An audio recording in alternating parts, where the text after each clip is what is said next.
Dream of the Red Chamber, Chapter 15. The source material captures the main character, Jia Baoyu, moving through 3 totally distinct worlds. 3 worlds all in one short trip. Exactly. You've got the absolute peak of imperial formality, then the ruthless pragmatism of his own family's power brokers, and finally, the stark reality of rural agricultural life. So the mission today is to use this one event, a funeral procession, which you think is just about mourning, as a kind of lens. A lens to see the huge social contrasts of elite life. We aren't just summarizing the plot here. We're unpacking the radical cognitive dissonance that this short journey outside the city walls forces on our sensitive young aristocrat. Right. It's not just a field trip for him. It's an intellectual awakening, but it's hidden inside this very formal ritual.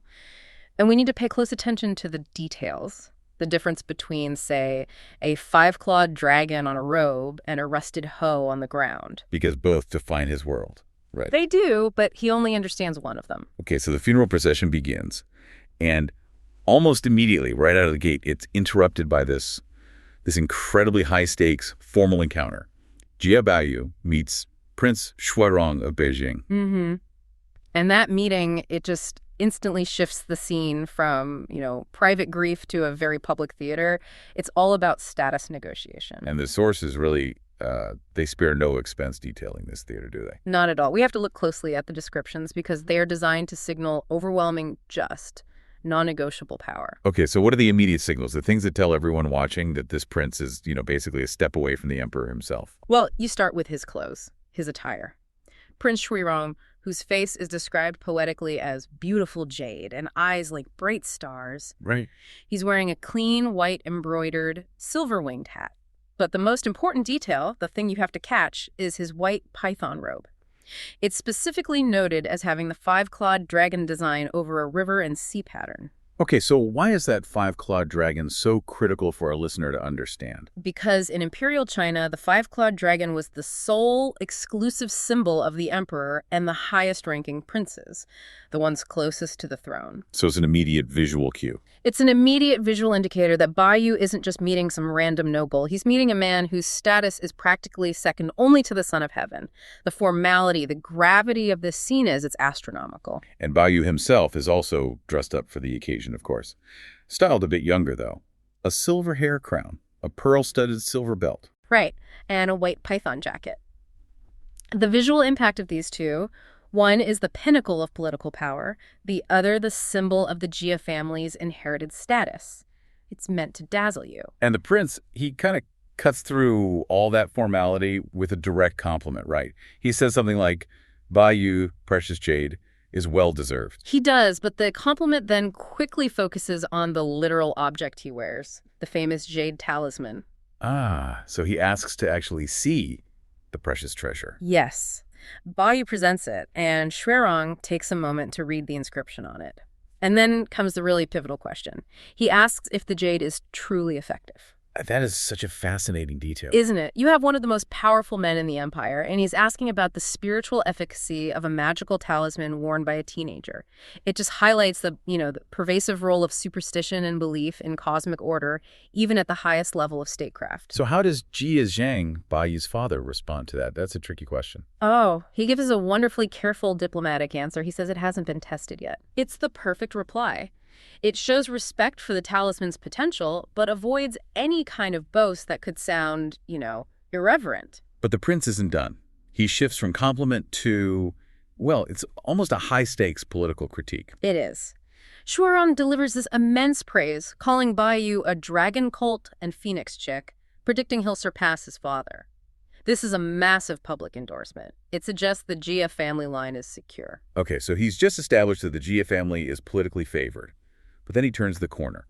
Where does the praise become a kind of veiled warning? I'd say it's more than veiled. It's a direct public warning, which is incredibly risky and powerful coming from someone at his level. Shuirong warns Jiazeng that extreme spoiling, or zhongyi, indulgence, is harmful and will inevitably lead to Baoyu neglecting his studies. Wow, so he's essentially criticizing Jiazeng's parenting in public. In public. And by extension, the entire decadent environment of their mansion. He implies Baoyu's current life is just too distracting for real intellectual growth. That's a serious indictment. It is. And to drive the point home, he offers a kind of political lifeline. Shuirong suggests Baiyu should come to his own residence to meet educated people, so he's subtly offering the Jias a highly favorable political association and an alternative educational path that fixes their own domestic flaws. It's a total power play, all under the guise of mentorship. And it's all cemented with that unforgettable royal gift. The string of Jieling, fragrant prayer beads, which, and this is the key, the emperor himself had recently given to Shuirong. Giving away a personal gift from the sovereign is a massive, massive mark of favor. It reinforces the compliment, but also underscores the severity of the warning that came right before it. So once the prince leaves, that intense court formality just dissolves. It dissolves, and the grand funeral procession, which was apparently so elaborate, drew a huge crowd of well-wishers. It continues outside the city gate toward the resting place, T-Khan Temple. But speaking of power, we immediately switch from the prince's imperial status to the ruthless, real-world power of the Jia household's chief financial manager and enforcer. Wang Shifeng. Yeah. Fengji. And her concerns are purely pragmatic. I mean, while others are thinking of spiritual rights, Fengji is worried about managing appearances and controlling Baoyu. She calls him frivolous and headstrong. Right. She sees him outside the city limits and thinks trouble. And she knows Jia Zhang won't manage these kinds of small matters. So she just exerts her authority instantly. She orders Baoyu off his horse and in her carriage. Yep, total control over his movements. Yep. And that act is really just the prelude to her completely rerouting the day's plan, all for her own personal comfort. She decides she needs a rest stop to change and refresh. Now that sounds simple, but the consequences. The consequences are huge. Her attendants immediately divert her carriage toward a northward estate. It's an unplanned detour into the rural landscape. And this is where we see that raw causal link between elite power and, well, rural suffering. When they get there, her attendants don't ask nicely. They just start chasing away all the village men. It's an immediate casual displacement. That's like they're just scenery to be moved. Exactly. It's almost a demonstration of terra nullius, the idea that the land is empty. The elite claim immediate, temporary, absolute ownership over any space they choose to inhabit. Their wealth is the only credential they need. The men are chased off, and the women and girls are just left there to observe. And the source notes that they were completely fascinated. They're watching the clothes, the manners of Fengji, Baoyu, Qinzong. Like they're looking at beings from a completely different evolutionary branch of humanity. They're just spectacles of unimaginable wealth. And this forced detour is really the catalyst for Baoyu's. Yeah. His personal revolution, right? Absolutely.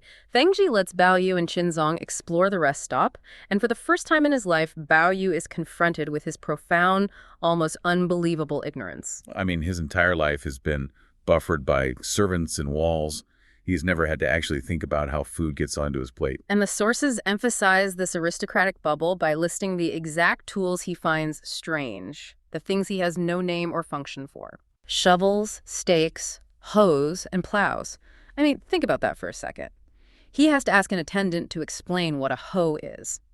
For a nobleman in an agrarian society, this isn't just ignorance. It's a failure to understand the very foundation of the empire that sustains him. And this causes, I mean, this must have been a huge shock. A huge shock. When he's told what these tools are for, what backbreaking labor they represent, the revelation just lands like a hammer. He sighs and immediately connects this visceral knowledge to a famous ancient poem. Who knows that every grain of food on the plate is the result of hard labor? Exactly. And this is a radical moment of realization for him. It's almost an existential crisis. He didn't learn this by memorizing a poem in a classroom. He learned it by seeing the physical tools of that labor. He suddenly realizes his entire opulent life relies on knowledge he lacks and on people he completely ignores. The entire cost of his pampered life is suddenly visible in a rusted shovel. And that intellectual breakthrough is followed so quickly by an emotional one. He goes into another room and sees a spinning wheel. And he has no idea what it is. He finds it amusing, like a parlor trick, and starts turning it. Until a 17 or 18-year-old village girl, just called Second Girl, runs in and yells at him not to break it. Okay, let's pause here because this is an amazing moment. Yeah. We just talked about how Fengji's people casually chased off the village men, yet this girl, who sees a direct threat to her livelihood, her spinning wheel, she actually shouts at a nobleman. What are the stakes for her in that moment? The stakes are incredibly high. For a peasant girl to shout at anyone in this group it's reckless. But Bayu's reaction is just surprising. He immediately throws his hands up, apologizes profusely, and explains he'd never seen one before and was just curious. It shows his genuine, inherent good nature. So he just watches her spin, and the tension is, it's palpable.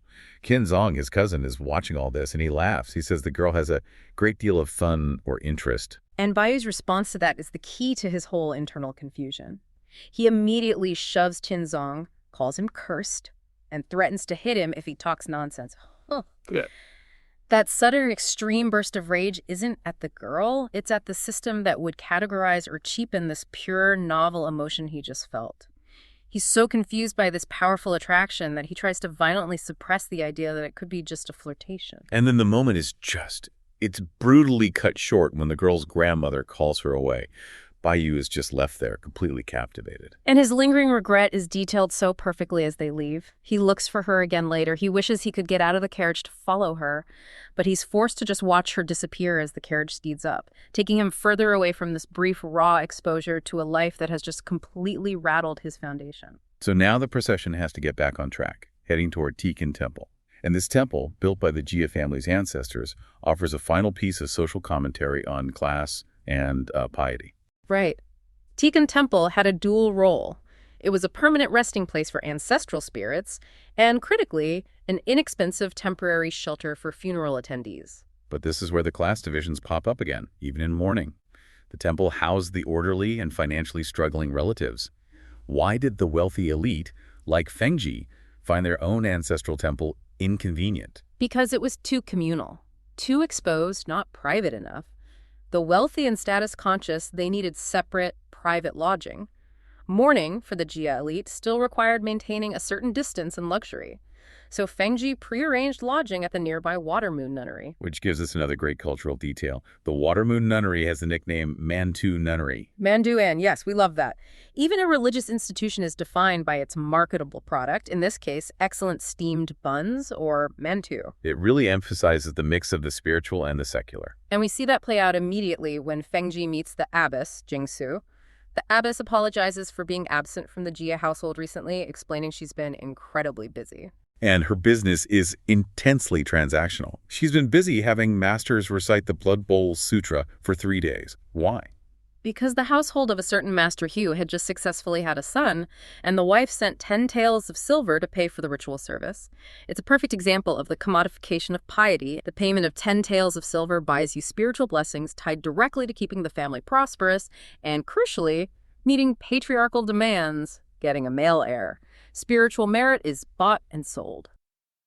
The sources give us these two parallel storylines that are just moving so fast. And they couldn't be more different in scope, but they're identical in their recklessness. Exactly. On one track, you've got the younger generation, Zong, Jia Baoyu, and the nun, Jineng. Right. And they're accelerating this forbidden relationship right under everyone's noses. And then on the other, much more cynical track, you have Wang Xifeng, or Fengji. And she's using the same temple retreat to basically weaponize the Jia family's political influence. For a very hefty profit, 3,000 taels. Yeah. If you want to understand the true price of influence in this world and, how easily morality gets traded for gain, this analysis is indispensable. It shows that even a religious sanctuary is just another backdrop for their schemes. A backdrop for passion and power. Precisely. So let's start where the sources do, with this blossoming of youthful desire. It's almost a dangerously knowing dynamic between Baoyu Zong and the young nun Zineng. Well, what's so fascinating is that Zineng isn't a stranger. The sources make it really clear she's known them since childhood. She's been to the wrong mansion, played with them. But some things change. Maturity. The key difference is she's now gradually aware of passion. That one phrase changes everything. The whole dynamic shifts. And Baoyu, who is always the catalyst for this kind of romantic chaos, he sees it immediately. He sees the attraction between Zong and Zineng. Oh, instantly. And he sort of steps into this role, the instigator. He calls Zong out for secretly embracing her earlier. And when Zong denies it... Which he was always going to do. Of course. That's when Baoyu sets up his little psychological test, the sentimental tea test. It's a brilliant piece of dialogue. He tells Zong, "You call her to pour tea for me." And the reasoning he gives is just so insightful. He says if he asks for tea, the act is unfeeling. It's just a command. But if Zong asks... Well, then the act becomes sentimental. It's charged, It has meaning. He's explicitly saying that the meaning of an action comes from the relationship between the people involved. He's not just teasing, he's observing. He wants to see that current of affection, to confirm what he already knows.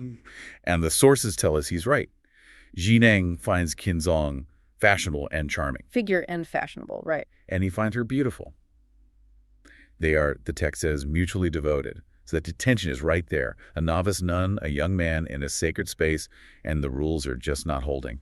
But while the youth are bending the rules for intimacy, we immediately pivot to Femji doing the exact same thing, but for money. The transition is so jarring, isn't it? From this, juvenile flirting to high-stakes power brokerage. So while everyone else is mourning, Fenji retreats to the privacy of the net room. Right, the Jingxi. And that's her office. That's where the old nun, Jingshu, comes to her with this perfectly packaged plea for help. And this is not a simple problem. It's a really complex three-way mess involving marriage, money, and, critically, politics. So let's walk through the players here. Okay, so at the center is the wealthy Zhang family. They're trying to marry off their daughter, Jingyi. She was already betrothed, though, to the son of the former military commander in Jingyan. Keyword, former, because a new suitor shows up, Lei Yanai. And his connection is current. He's the brother-in-law of the current prefecture magistrate. And that difference between former and current is everything. It's the whole game. The Zhang family knows they have to break the first betrothal to align with the new rising power. But the commander's family sues them. They won't return the betrothal gift, so the Zhangs are trapped. They need a powerful connection from the capital to just sever the knot. And that means the Jia family. So Jingshu brings this problem to Fenji, who at first, she plays it cool. Oh, I don't handle these things. I don't need silver. Which is just a negotiation tactic. A phenomenal one. Okay. Because Jingshu is smart. She completely bypasses greed and goes straight for Fenji's real weakness, her pride. Her pride in the Jia family's power. Exactly. Jingshu suggests that if Fenji refuses, people won't think the Jias are honorable. They'll think they're incapable. She says it would look like the family doesn't even have this small amount of means. That's the button. The idea that the Jia family can't pull a string somewhere. It's a direct challenge to her identity as the family's fixer. Mm-hmm. And she is immediately stirred up. She gets excited by the challenge. And in that moment, she just throws away any pretense of morality. She delivers that chilling line that she never believed in karma or hell. It's not just rejecting religion. No, It's a mission statement for her operational philosophy. Pure, ruthless pragmatism. And the deal is done. 3,000 taels of silver. But listen to her justification. It's so audacious. She claims the money is just travel money for the errand boy. As if she's just covering expenses. Right. She even says she could produce 30,000 taels herself if she wanted. It's the performance of virtue you need to pull off high-level corruption. She's selling influence, but she demands to be seen as dutiful while doing it. It just underscores that for the Jia family, their name, their influence, it's a commodity. And she's the one setting the price. But the night isn't over. We have to go back to the kids because the forbidden romance is about to climax and then immediately turn into blackmail. Yes. So as it gets dark, Qinzong finds Zineng alone in a back room, and that tension from earlier it breaks. It does. But we should pause on her protest. She stamps her feet, she objects, but she makes a deal. She'll agree only if he promises she can leave what she calls the prison pit of the temple. Prison pit. That phrase tells you everything about her desperation. It does. She sees this as her only way out. She's trading her body for a promise of freedom. And of course, he agrees immediately, blows out the lamp, and they're interrupted. Someone comes in, silently pins them both down. They're terrified. Frozen. Until the intruder just bursts out laughing. And it's Bayou. It's classic Bayou, the agent of chaos. And this isn't just a prank. It's a complete power shift. Oh, absolutely. Qinzong is exposed, humiliated. He immediately says, whatever you want, just don't tell anyone. Which leads to maybe the most compelling meta detail in the sources, the suspicious case. Yeah. Bayou laughs and says something like, "We'll settle the score later when we are in bed." That phrase, settle the score, just hangs there. It creates this powerful ambiguity about his relationship with Junzong. But then the source material itself steps in. It does. The text explicitly says that the details of what happened later were not clearly seen or recorded, and it labels the whole thing a suspicious case, something the author dared not invent. I mean, what a statement. The author is refusing to write it down. It suggests the power of what's unsaid is greater than any explicit detail could be. It's a form of self-censorship that actually makes the implication even stronger. You know exactly what's being implied because he refuses to say it. So the next morning, Xinzong, who wants to stay near Zineng, gets Baoyu to persuade Fengji to stay another day. And, predictably, Fengji agrees. But she never does anything for just one reason. She lays out her triumvirate of advantages. Let's break that down because her mind is just a perfect machine of calculation. Okay, so 1, she can finish up any small funeral details, which gets her points with Jia Zhen. 2, she can complete the Jingshu matter, finalize her commission. And 3, by making Baoyu happy, she makes the grandmother Jia Mu happy. It's flawless. She links a corrupt, profitable act directly to family duty and social networking. Every angle is covered. And once she decides, the efficiency is terrifying. She secretly tells her servant Lai Wanger to ghostwrite a letter. Falsely in Jialin's name. Isn't that a huge risk? You'd think so, Yeah. but that's the point of their power. The regional commander, Yun Guang, gets the letter and agrees immediately. Why? Because the sources say he has a close relationship with the Jia family already. So he's incentivized to play along. He's terrified of crossing them. The risk of exposure is almost zero because the system itself protects the powerful. This whole business of overturning a legal betrothal is done in 2 days because of a single fraudulent letter. Transaction complete. Chaos managed. The only thing left is the sad parting of Qinzong and Zineng making their secret vows. Right. And Fengji tells Jingshu to come back in 3 days for the good news. Guaranteed. And we should mention Baoyu's nursemaid, Baozu, insisting on staying behind. It's a small detail, but it shows how the entire Jia entourage from top to bottom just completely disrupts this sacred space. Everyone demands accommodation.